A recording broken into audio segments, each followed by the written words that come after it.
दोस्तों, अभी तक आप लोगों ने देखा कि बॉस फार्म हाउस से निकल जाता है।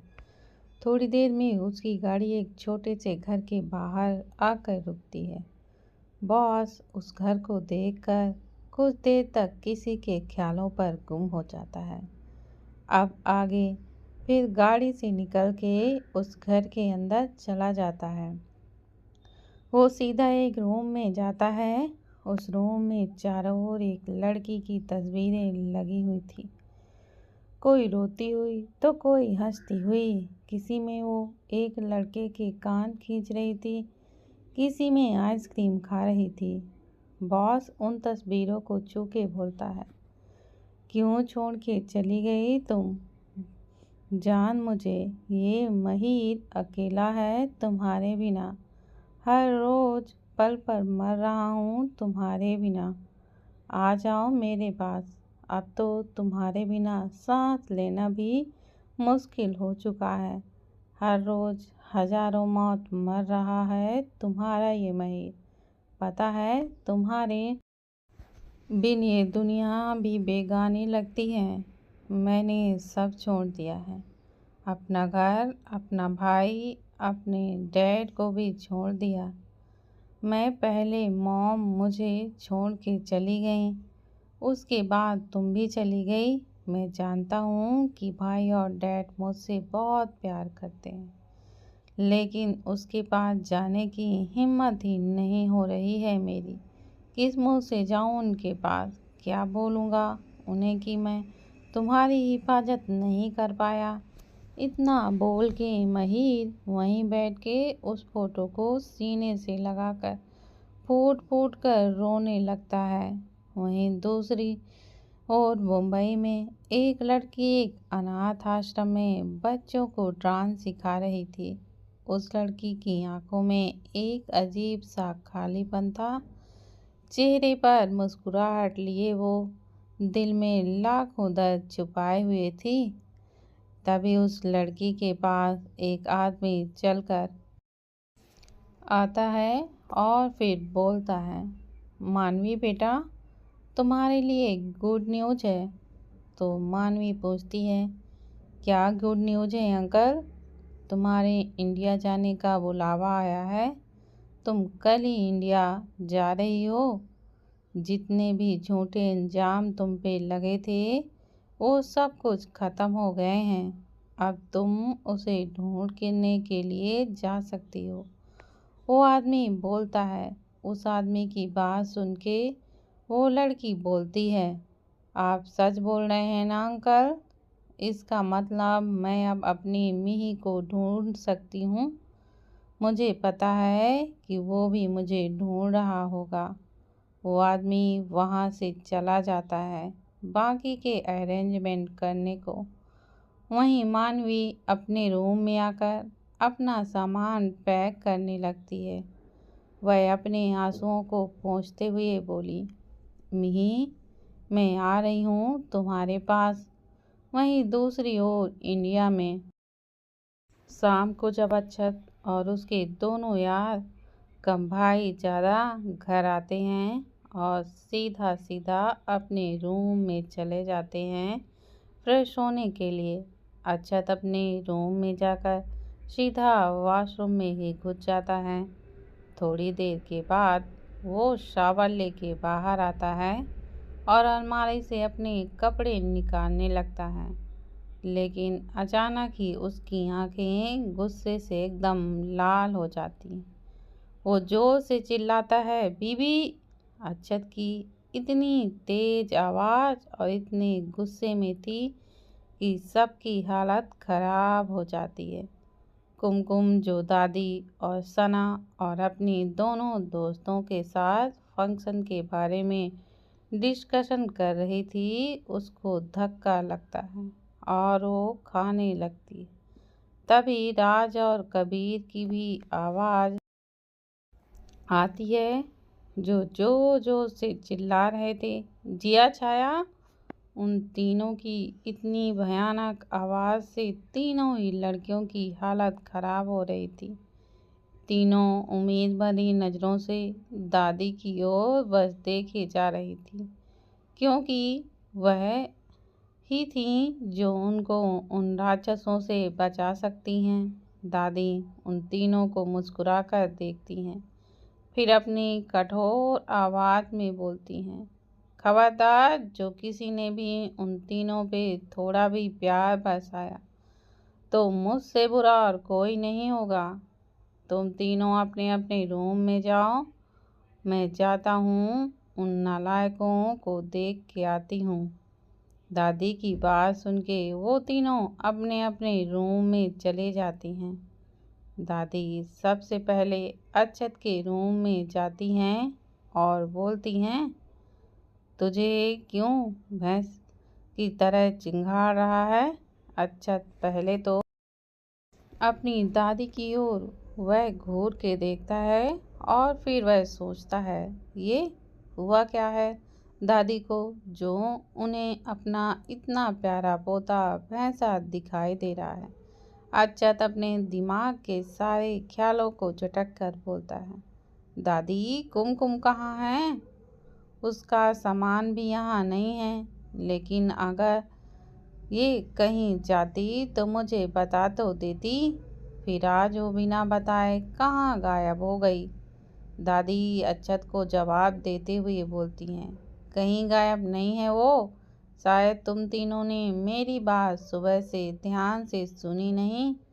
मैंने बोला था ना कि जब तक शादी नहीं हो जाती तुम तीनों उन तीनों से दूर रहोगे।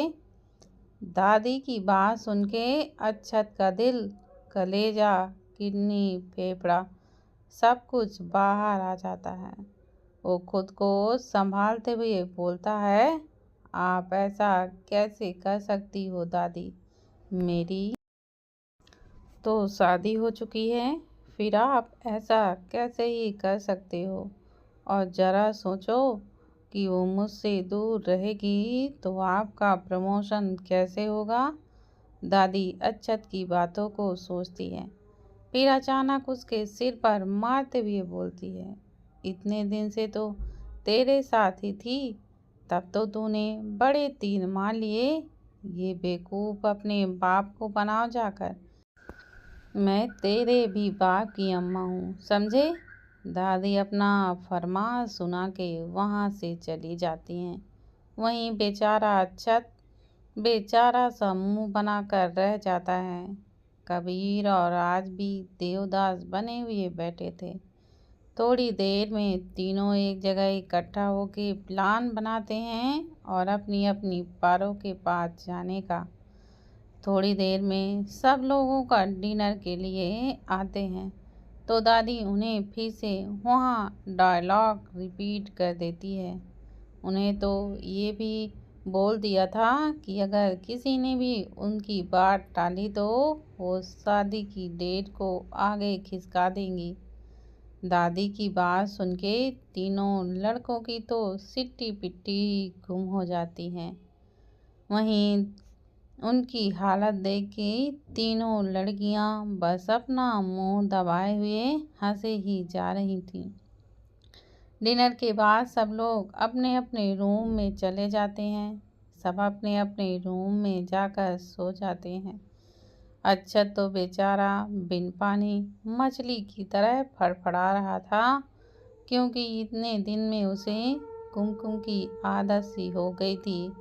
वो बेड पर लेट के इधर से उधर करवटें ले रहा था, लेकिन उसे नींद आने का नाम ही नहीं ले रही थी।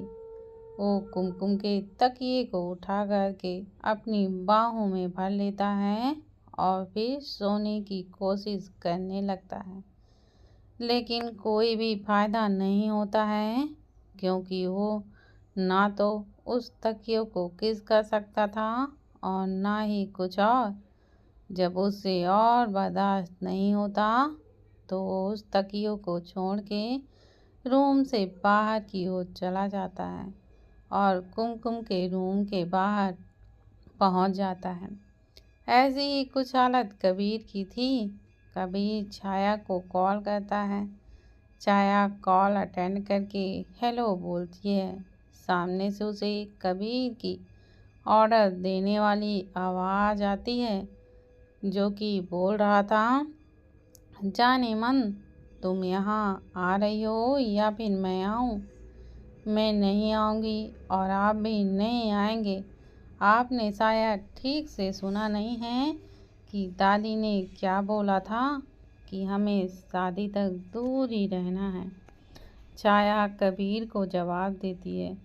छाया की बात सुन के कबीर को बहुत ही ज़्यादा गुस्सा आता है, लेकिन बेचारा कुछ भी नहीं कर पाता।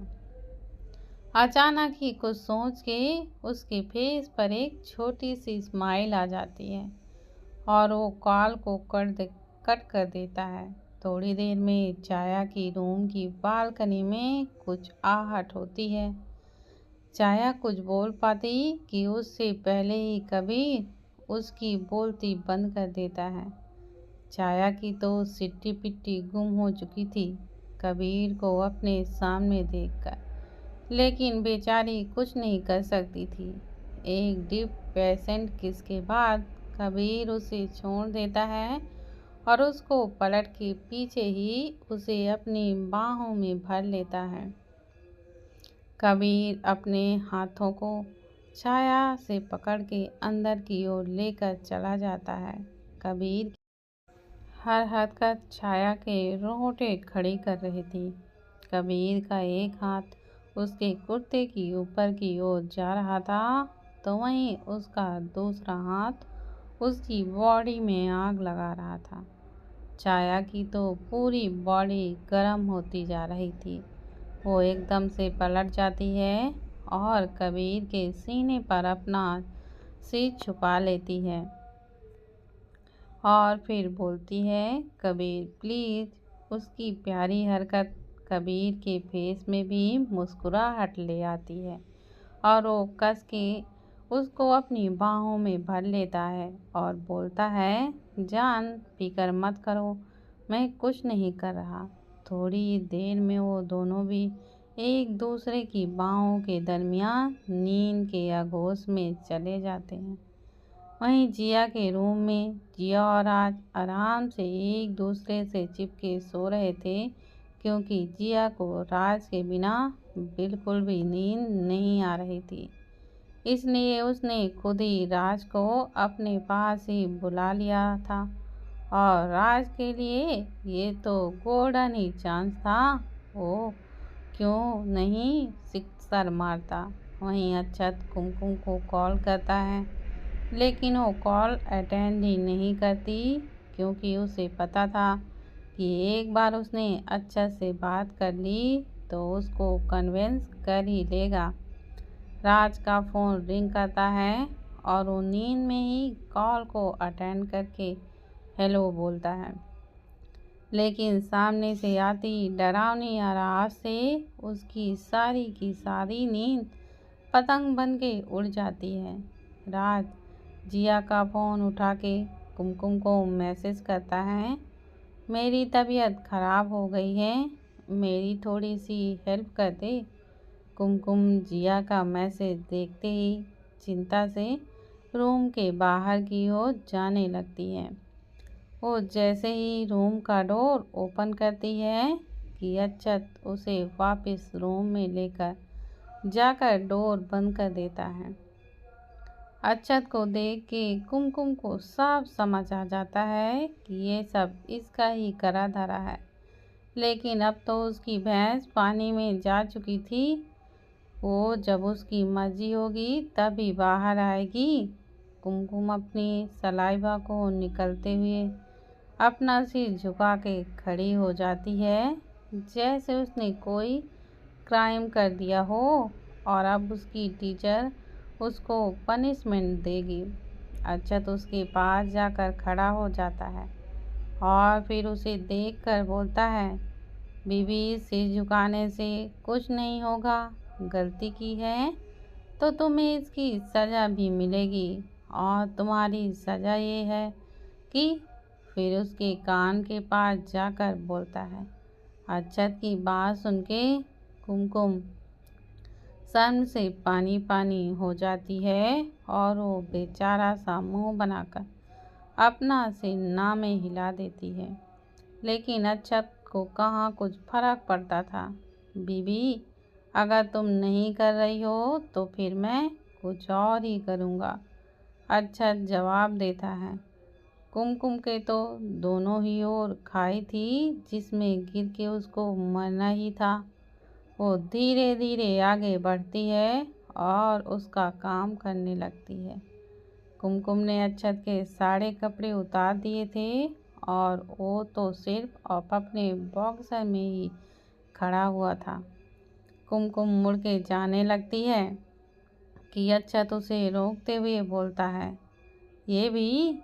ये दो शब्द कुमकुम के लिए तो ऐसे थे जैसे उससे किसी ने उसकी किडनी ही मांग ली हो।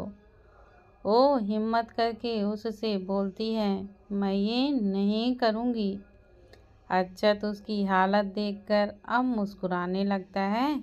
वो कुमकुम को छेड़ते हुए बोलता है, बीबी, तुम तो ऐसे शर्मा रही हो जैसे तुम ये सब पहली बार देख रही हो।